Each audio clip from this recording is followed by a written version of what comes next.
Natural England thinks access to the countryside is really important for everyone because it's really good for their health and their mental health. I believe everyone should have the opportunity to experience the outdoors, experience all the habitats, all the wildlife that I've been fortunate enough to experience throughout my life. It's something which I think Natural England and DEFRA and the government generally really need to push for, to get people out into the open spaces like this, to the National Nature Reserve around here where you've got the wonderful countryside to explore. It's a really important way of de-stressing and just getting out into the open environment, so expanding that more widely would definitely be a good thing. It's important that there's a balance, so people have access to the countryside, but also the people with livestock, their livestock's kept safe, people with prams, people with wheelchairs, everyone. It's for everyone. The countryside should be for everyone. There are loads of problems about access in the countryside, particularly structures. I mean, I go for a walk and I find difficult stiles which are in fact obstructions. I can't get over them, and I'm pretty fit, and I think of the elderly and I think of people with children, and I wonder how on earth they can get along these paths. So here at Aston Rowant Nature Reserve we've got over 100 gates and structures, we've got multiple footpaths, and we've got sheep here. I have a flock of 120 ewes which I graze on the reserve. So I do and can see the other side of the story of public access, which is occasionally we run into people leaving gates wide open, my stock getting out.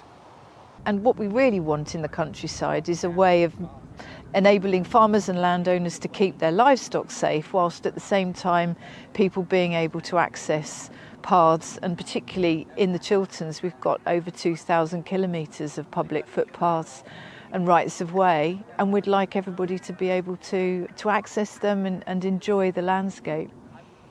We very much wanted to address some of the issues, some of the challenges that different groups might face when they come and access the countryside. The boardwalks, the information boards, the bridges. We decided the best place to start was looking at gates. Well, the National Land Access Centre here on the top of the Chilterns is a really important site. Because in one place we can see the different kinds of gates and fencing that's available, and actually make a really good assessment of what works and what might work less well. And then in terms of spending funding on gates that work for everybody to be able to access the landscape, it just means we've got a better idea of what we should be putting in place, and we can have conversations with farmers and with landowners and with people who want to access the landscape to make sure that the right choices are made. It's a demonstration of all the different ways of doing this and best practice. And it's the only one, the first one of its kind in the country. It's here behind us. It offers the opportunity for practitioners to try out equipment like mobility scooters for themselves and actually put themselves in the place of understanding what it feels like to actually have to deal with making their way through a gate. So it's a fantastic asset, and we're really pleased to be hosting it here at Aston Rowant. This isn't something we developed by ourselves. It's all based on the British standards. The latest version of the British standard involved many stakeholders, so it was representative of all the users of the countryside. We hope that when people come here they'll learn all about how to put in an accessible gate that's great at keeping stock in, but it's also great for people who may be using a piece of equipment like this, because we think that it's possible for farmers to farm their land and for nature conservation to be protected, but still for people like the disabled or people on horses or people on bikes to be able to use the countryside too. We first visited as a group actually from Natural England, part of the planning team, just to see, because we operate in this area and we'd heard about the facilities here. So we came down and had a go on the buggies, and actually it's a great opportunity to see just how inaccessible some parts of the countryside are, and where you can get through and where you can't get through, and where it takes a lot longer than an able-bodied person would be able to just straightforwardly walk through a gate, kissing gate or otherwise. And for horse riders equally, it makes a real difference and really highlights how much can be done to open the countryside. As an able-bodied person, I learned that what I might perceive as accessible maybe isn't. So until you put yourself in the position of someone who relies on a mobility scooter to get around, and you try using all these gates, you maybe don't appreciate what is actually needed. Obviously, if you're going to be going through a gate at all in a tramper, you need a gate that's optimised for it.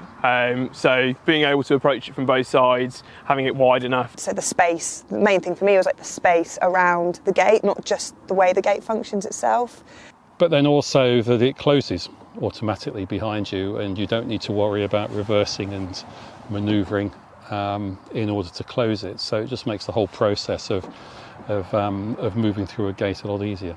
From a grazier's point of view, we have to have gates that actually shuts by itself. There's no point in having a gate which people just can walk off and leave it open. And we want it to really, there's almost no swing on that, and that's shutting. If however, the gate just rocked to there, and that's really closing.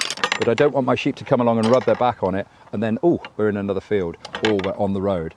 So these gates are very skillfully designed and skillfully erected to get over those very problems. The most important thing is to know that there's a hierarchy, and the very best thing is to have a gap. But if you've got animals, then the next best thing is a two-way self-closing gate.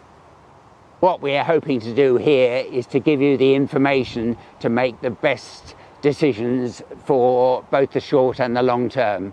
We very much have the practical session up here in the field itself, getting people to have a look at how we've installed. We then have a classroom session at the main Nature Reserve office, and that's very much looking at the British standard. It's very important to have both the practical and the theoretical knowledge to make the very best decisions. I'd hope that people from various organisations would come here and see that this is what we need to be putting in the countryside, and therefore making the countryside a more accessible place for everyone. And hopefully the impact of that would be that you get more people coming out, getting involved, getting engaged, and just being able to experience nature, which is what everyone ultimately wants to do. We would love to see everyone having that equal opportunity to get out and enjoy the countryside, particularly in our areas of outstanding natural beauty, because everyone should be able to get out and enjoy.